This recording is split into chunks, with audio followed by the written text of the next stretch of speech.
it seems things won't turn out perfectly when you want them to. And there is one thing you can do. You can sit home back and let the day roll by. Don't you worry and don't you cry, darling. You know we can't always win. We can try. Hold on tight.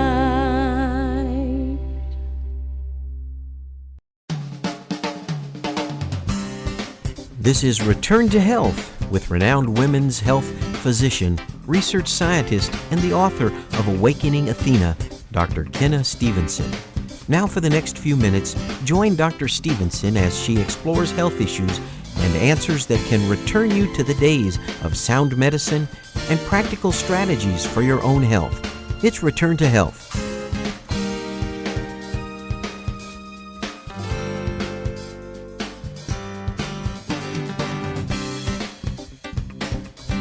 Well, this is Return to Health, and we are with Dr. Kenna Stevenson, and we just have a great time talking about just basic things that have to do with helping people be healthier. How are you doing today, Dr. Stevenson? Doing very well, Mike. Thank you. I wanted to ask you a question. I've heard a lot about the Mediterranean diet lately, and I know you study diets and nutrition and all of that sort of thing. What can you tell us about the Mediterranean diet? Well, the Mediterranean diet refers to the eating habits of people living near the Mediterranean. It's actually a concept that developed in the 1950s. And what we observed in this group of people is that they had a very low incidence of diabetes, cancer, and heart disease. And so we began incorporating a diet that people could eat in other areas that reflected the eating patterns of the Mediterranean diet. You're saying that we actually saw these health benefits in large numbers in people that ate this way. And of course, what countries would be considered the Mediterranean? Would Italy, Greece, along that, almost to the equator, I guess, right there, would those be the kind of countries that we're talking about? Yes, those are some of the countries involved. So the health benefits that we noticed in them, you said interesting things. You said lower cancer. That includes breast cancer and colon cancer and all of the kinds of cancer that we're dealing with today. You said lowered blood pressure, I think you said. Yes. What other things did we notice in them? What's nice about the Mediterranean diet, it's not exclusive to those groups of people. Now that we have a global economy, people can take advantage of eating this way and of this lifestyle no matter where they live. And it represents a variety of foods, pleasant tastes, as well as daily physical activity. In the Mediterranean diet, olive oil is the main source of fat, and there is daily consumption. I want to emphasize that, daily consumption of fresh fruits and vegetables. And some of the benefits that have been researched and proven over the last 3 decades include prevention of cardiovascular disease, obesity, diabetes, some cancers, and even dementia. Wow. All because of the dietary position that a person takes. Well, okay. So is there just one Mediterranean diet, or are there several different versions of it? There are several versions. So people with different ethnic preferences as it relates to foods can adapt this diet. There's a Latin American version. There's a children's Latin American version. There's an Asian version. So if you have a cultural base to what you want to eat, you could still use the same principles. Absolutely. And there's even a vegetarian version. Wow. So the Mediterranean diet is transferable then to the kind of foods and lifestyle foods, I guess, culturally that you would have, that you would be used to. So you don't have to, like, if you're used to you don't want that Mexican food, you know, like we do in Texas, you can still enjoy that and stay on the Mediterranean diet. Sure. Beans and tortillas are very much part of the Latin American version of the Mediterranean diet. So we have the Tex-Mex Mediterranean diet somewhere along there. Okay, so you can find a lot of different ways to apply it. Well, let me ask you this first question, because oftentimes in these diets, they're not safe. I mean, what we have discovered is people get in these new diets and then some other problem that is created by the diet crops up. Is this a safe diet? That is certainly a concern, Mike, but I believe that the Mediterranean diet is safe. It's safe for healthy people, but it's also safe for my patients who may have cancer or heart disease or diabetes. It is a safe diet. There have not been shown to be any harmful effects of consuming the Mediterranean diet.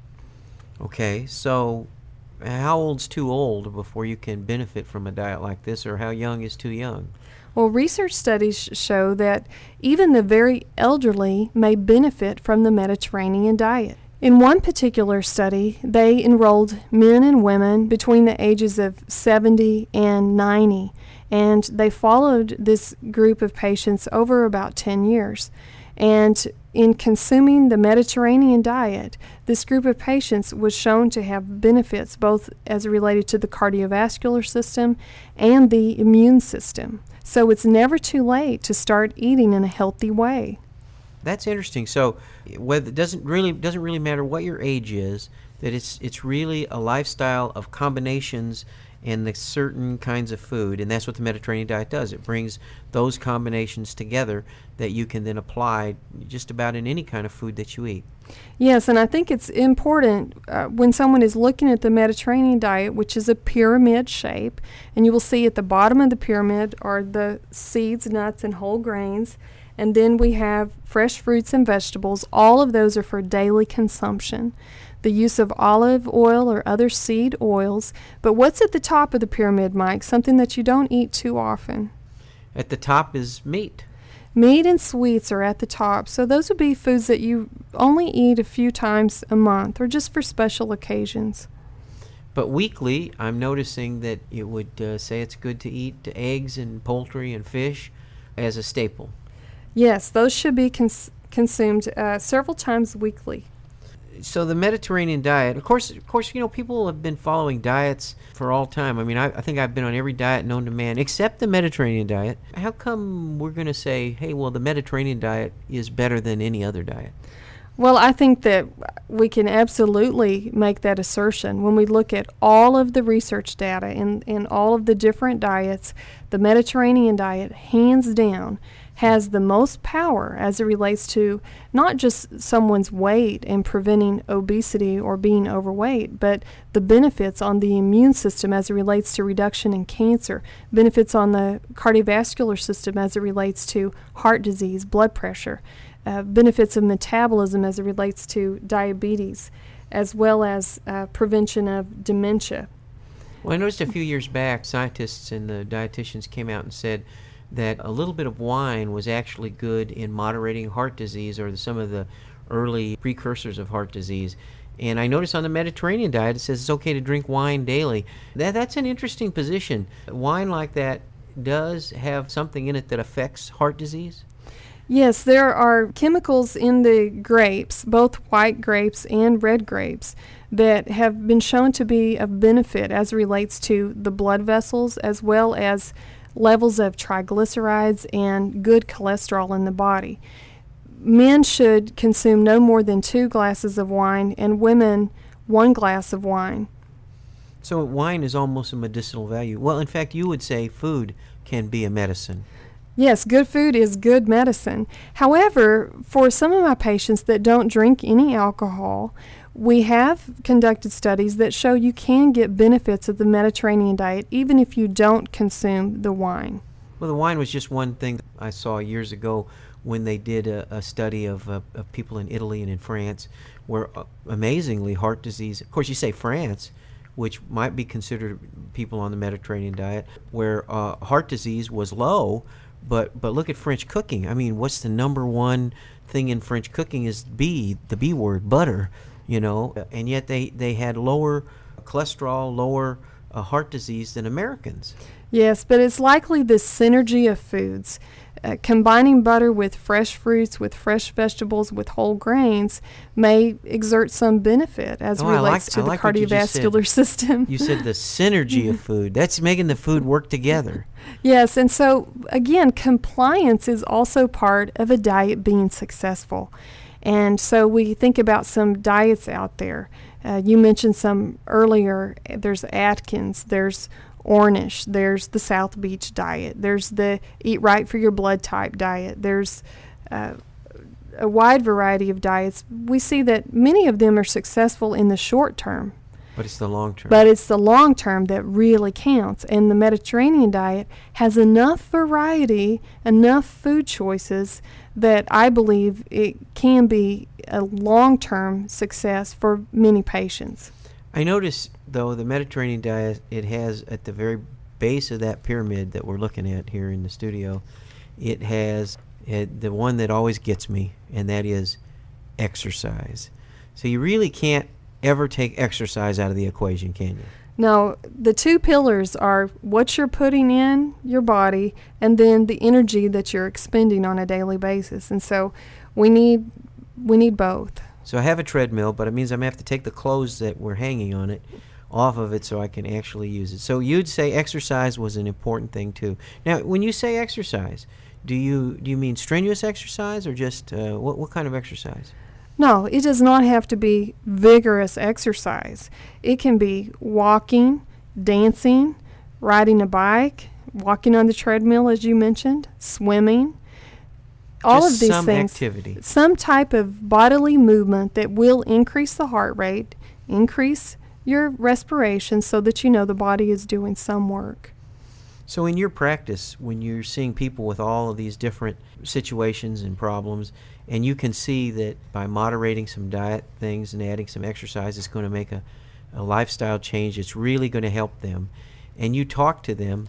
What are the general reactions when you say, because you look at the Mediterranean diet and it's really not too far out. I mean, it really looks pretty normal. What are the reactions? I think most patients are open to it. Most patients do want to feel better. They want to get better. They want to get into a better level of health. But making changes on a daily basis is the first step. Well, you know, what's interesting is you're the kind of doctor that says to their patients that you can exert control over your own health. In fact, the name of your program, Return to Health, is absolutely refreshing because you're saying if you will do things like moderate your diet with a diet like the Mediterranean diet, if you will do things like exercise, you could help the prognosis for your health. I think the patient must be an active participant as it relates to their own health. They cannot just entrust their health to their physicians or believe that a prescription is going to take care of everything. In one 5 or 10 minute office visit, we can't fix months of poor choices and destructive type behaviors. The patient makes the biggest difference in their health. So you prescribe lifestyle stuff as well as the other things that doctors prescribe. I certainly do. What are the top foods that you would say are good medicine? These are my top choices for good medicine, not just for the cardiovascular benefits or the cancer fighting benefits or the smart food, brain food type benefits, but also for the practical application, for the variety, for their taste, for the convenience. You're making me hungry just listening. Okay, I'm ready. Olives and olive oil, almonds, pomegranates and pomegranate juice, blueberries, oatmeal, broccoli, spinach, tomatoes, onions, lentils, whole grain bread, and chocolate. That's my favorite one, number 12 right there. And you put chocolate on that list. Yes. That's interesting because, you know, a lot of people say chocolate's a no-no, but you say, no, it has a good benefit. Yes, I didn't, of course, write the Mediterranean diet, but I would insert chocolate into that pyramid, especially for my female patients. Girls and women will respond to some mood-enhancing benefits of chocolate. Mood-enhancing food. And chocolate is it, one of them, right? Yes, it's essential. That's amazing. You know, you certainly have insight into what will help people. And, you know, I can imagine being you being my doctor and saying, Mike, if you just eat a little more chocolate, it will be a little better. You know, I'm ready. Well, you endorse diets that are like and or the Mediterranean diet itself because of the research that has shown that eating those combinations of foods, and I think you use the word food synergy, I like that, is going to make people healthier. Yes. And even if you can't fully incorporate the Mediterranean diet, just doing parts of it have been shown to be beneficial. So even if you have a junk food meal or a bad meal and you combine that maybe for dinner with a good Mediterranean diet type meal, you can undo some of the harm that you did with the poor food choices earlier in the day. But ultimately, it's best to eat like this on a daily basis, every meal. So what you're saying is just because you're not doing all of the everything that's the good stuff all the time doesn't mean to quit and never try, but to keep trying and kind of perfecting your ability to eat like the Mediterranean diet and to eat that chocolate part too. Yes, we need to start somewhere. And not to quit and give up and say, because I didn't do it, so many times this week, I'm not going to do it. That eventually, if you keep at it, you'll do it. Please don't give up, and especially for the sake of our children. What they eat affects their health, not just now, but for their futures. And if mom and dad are eating right, it's going to make it a little easier for them to eat right. Oh yes, it's very important that many of these foods be introduced to children during their preschool years so that they will become familiar with the tastes and the textures and that they will enjoy and prefer these types of foods. So you're suggesting then that those early years for developing food preferences is a critical time. Very critical. So you'd want to make sure that mom is putting fruits and nuts and whole grain breads, and I'm looking at this pyramid of all these great foods, into their hands as young as they possibly can to get them acclimated towards that type of eating. Yes, there's tremendous power there, not only for the child's physical health, but for their emotional health. Well, boy, this has been an eye-opener because of all the research that you've poured through and brought to us, and the lifestyle. It doesn't look like this is such a difficult change in lifestyle to follow a diet like this. It just looks like almost a natural change. That's right. It's simple, practical, foods that you can obtain at any grocery store. Well, we'd like to thank you listeners for listening in as Dr. Kenna Stevenson has, again, hit a home run in giving us some great ideas and some ways to just return to health and have a healthier lifestyle. Thanks again, Dr. Stevenson. Thank you, and I'd like to invite the listeners to give me a call on the Return to Health line. That's 903-668-5971. And you can hear my health tip of the week, as well as share any comments that you have about the Mediterranean diet or other topics. And they can also look up your book on Amazon.com, and the name of your book is? It's Awakening Athena, and there's also a link on my website, www.awakeningathena.com. Oh, it's been a great program, and until next time, thanks for dropping by. Thank you, Dr. Stevenson. Thank you. You've been listening to Dr. Kenna Stevenson and Return to Health. Dr. Stevenson is a highly sought lecturer on a variety of health topics, including women and heart disease, obesity in America, resurrecting the power of touch, media health literacy, gender matters in American healthcare, and many more. Dr. Stevenson's book, Awakening Athena, is available on Amazon.com and at fine book resellers. For health tips or to leave a question for Dr. Stevenson, call 903-668-5971. That's 903-668-5971. Or on the web at www.awakeningathena.com. Join us next time as Dr. Stevenson shows us the way to return to health.